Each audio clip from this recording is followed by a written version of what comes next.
જય શ્રી કૃષ્ણ પ્રિય વૈષ્ણવજનો, આજે આપણે પુષ્ટિ સત્સંગ સાગર ચેનલમાં સેવાનો એક જ પ્રકાર, એ પ્રકાર સેવામાં ભગવત સુખનો જ વિચાર. આ ઉષ્ણકાલના દિવસો ચાલી રહ્યા છે, તો એના વિશેનો સત્સંગ કરશું. એ પહેલાં જો આપે પુષ્ટિ સત્સંગ સાગર ચેનલને સબસ્ક્રાઈબ ન કરી હોય તો સબસ્ક્રાઈબ કરો, તથા અન્ય વૈષ્ણવ મિત્રોને શેર કરો, જેથી કરીને સત્સંગના નવા નવા વિડીયોઝ તેમને સુધી પણ પહોંચી શકે. હવે શુદ્ધાદ્વૈત બ્રહ્મવાદના પુષ્ટિ ભક્તિ માર્ગમાં શ્રી મહાપ્રભુજીએ સેવા એક જ બતાવેલ છે. તનુજા, વિતજા અને માનસી તેવા સેવાના 3 પ્રકારો આપણે ઉપલબ્ધ છે. પણ સિદ્ધાંત મુક્તાવલી ગ્રંથમાં આપે આજ્ઞા કરેલ છે કે કૃષ્ણ સેવા સદા કાર્યા.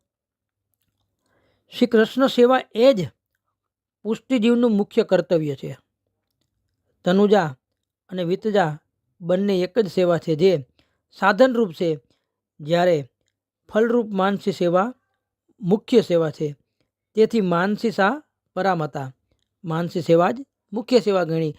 પણ એ મુખ્ય સેવાનું પ્રાપ્તિ આ તનુજા અને વિતજા સેવા કરવી પડે. સેવાના ભોગે સ્મરણની આજ્ઞા આપેલ નથી. સેવાનો કોઈ વિકલ્પ છે જ નહીં. તેથી ગમે તેવી સ્થિતિમાં જીવે સદા શ્રી કૃષ્ણ સેવા કરતા રહેવાની આજ્ઞા છે. પુષ્ટિ માર્ગમાં સેવા એ જ સાધન અને સેવા એ જ ફલ. સાધન અને ફલ અહીંયા કંઈ જુદા કીધા નથી. તેથી શ્રી મહાપ્રભુજી ભક્તિવર્ધની ગ્રંથમાં આજ્ઞા કરે છે કે સેવાયામ વા કથાયામ વા યશસ્યાશક્તિ દ્રઢા ભવેત. સેવા અને કથા બંનેનું મહત્વ છે, પણ સેવાના ભોગે સ્મરણ સ્વીકાર્ય નથી. સંયોગમાં સેવા અને વિયોગમાં સ્મરણ કરવાની શ્રી મહાપ્રભુજીએ આજ્ઞા કરેલ છે. દૂધમાં મેરવણ નાખ્યા પછી તેનું દહીં બનાવવાની પ્રક્રિયા આપણે જોઈ શકતા નથી, છતાં દહીંમાંથી અનેક વ્યંજનો બનાવી શ્રી ઠાકોરજીને ભોગ ધરાવાય છે. તેવી જ રીતે કરેલી સેવા ક્યારેય વ્યર્થ જતી નથી. સેવાનું ફળ આપણે જોઈ શકતા નથી, પણ દૂધમાંથી દહીં બને તેમ સેવા પણ ફળરૂપ જ બને છે. અને એનો પ્રકાર સેવાકૃતિ ગુરુ આજ્ઞા બાંધનમ વા હરિચ્છયા અતઃ સેવા પરમ ચિત્તમ વિધાય સ્થિરતામ સુખમ. શ્રી મહાપ્રભુજી નવરત્ન સ્ત્રોત્રમાં આજ્ઞા કરે છે કે શ્રી ગુરુની આજ્ઞા પ્રમાણે સેવા કરવી. પ્રભુ પોતાની ઈચ્છાથી આજ્ઞા કરે અને બંને આજ્ઞાઓ વિરોધી હોય ત્યારે ભગવદીઓના મનમાં મૂંઝવણ થાય. ત્યારે વિચાર કરવો કે આ કઈ આજ્ઞા છે. આ દેહના સુખ માટે હોય, સ્ત્રી, પુત્ર, ધન વગેરે કાર્ય સંબંધી હોય તો તે દૈહિક સુખ માટે છે તેમ સમજવું. ત્યારે ગુરુની આજ્ઞાનું પાલન કરવું. પ્રભુએ કસોટી કરી છે તેમ સમજવું. પરંતુ પ્રભુના સુખ માટે, તેઓશ્રીના આનંદ માટે વિશેષ આજ્ઞા હોય તો પ્રભુની ઈચ્છા સ્વીકારવી. હવે શ્રી પુરુષોત્તમજી નવરત્નની ટીકામાં મોટા રામદાસનું ઉદાહરણ આપે છે અને કહે છે કે રામદાસજી શ્રીનાથજી બાબાના અનન્ય સેવક હતા. ગુરુ આજ્ઞા હતી કે પ્રભુ ભોગ આરોગે ત્યારે આંખો ખોલીને ન જોવું, ટેરો લઈ લેવો અથવા મોઢું ફેરવી આંખો બંધ કરીને બેસવું.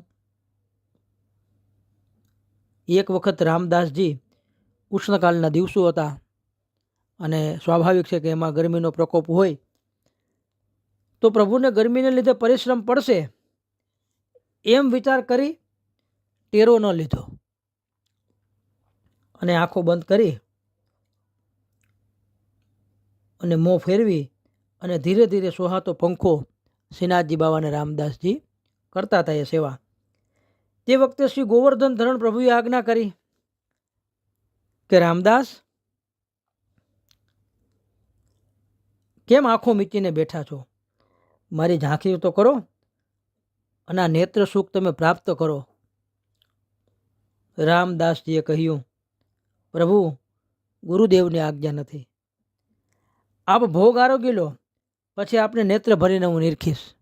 આ રામદાસજી આવું પ્રભુને કહે છે.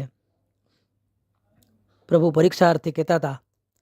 રામદાસજીના ઉત્તરથી પ્રભુ ખૂબ પ્રસન્ન થયા, કારણ કે આજ્ઞા તો પ્રભુની છે. શ્રીનાથજી બાબાએ આજ્ઞા કરી કે નેત્ર ખોલો, રામદાસને મારા દર્શન કરો, હું ભોગ આરોગી છું. પણ એમાં નેત્ર સુખ હતું. રામદાસને આમાં નેત્ર સુખ મળવાનું હતું. એમાં પ્રભુનું સુખ કાંઈ નહોતું. એમાં પ્રભુની વિશેષ સેવા કાંઈ નહોતી. પરંતુ જો શ્રીનાથજી બાબાએ આજ્ઞા કરી હોત કે મને અમુક સામગ્રી વધુ પ્રિય છે, માટે તે તમે પીરસવા નેત્ર ખોલો, તો રામદાસજી આંખો ખોલી અને પ્રભુના દર્શન કરત. કેમ કે એમાં પ્રભુની સુખનો વિચાર છે. એમાં કે આ પ્રભુ આ સામગ્રી માગી લીધી અને પ્રભુને સોહાય છે, તે મારે ધરવી છે પ્રભુને. તો એમાં ભગવત સુખનો વિચાર હતો, પોતાના સુખનો વિચાર નહોતો. આ રીતે રામદાસજી આંખો ખોલી નહીં એટલે પ્રભુ પ્રસન્ન થયા. ચિત્તને સેવા પરાયણ રાખી ગુરુની આજ્ઞા પ્રમાણે સેવા કરવી જોઈએ. પરંતુ પ્રભુ વિશેષ આજ્ઞા કાંઈ કરે તો એમાં પ્રભુના સુખનો વિચાર હોવો જોઈએ, તો એ આજ્ઞાનું પાલન કરવું. એ ભગવદ આજ્ઞાનું પાલન અવશ્ય કરવું, પણ એમાં આપણા દેહનું, પુત્ર, કુટુંબ, ધન કાંઈ પણ બીજું સુખ ન હોવું જોઈએ. કેવલ પ્રભુનું સુખ વિચારવું. એટલે જ કહેવાય છે કે સેવાનો એક જ પ્રકાર, અને એ પ્રકાર સેવામાં ભગવત સુખનો જ વિચાર. શ્રી વલ્લભાધીશ કી જય.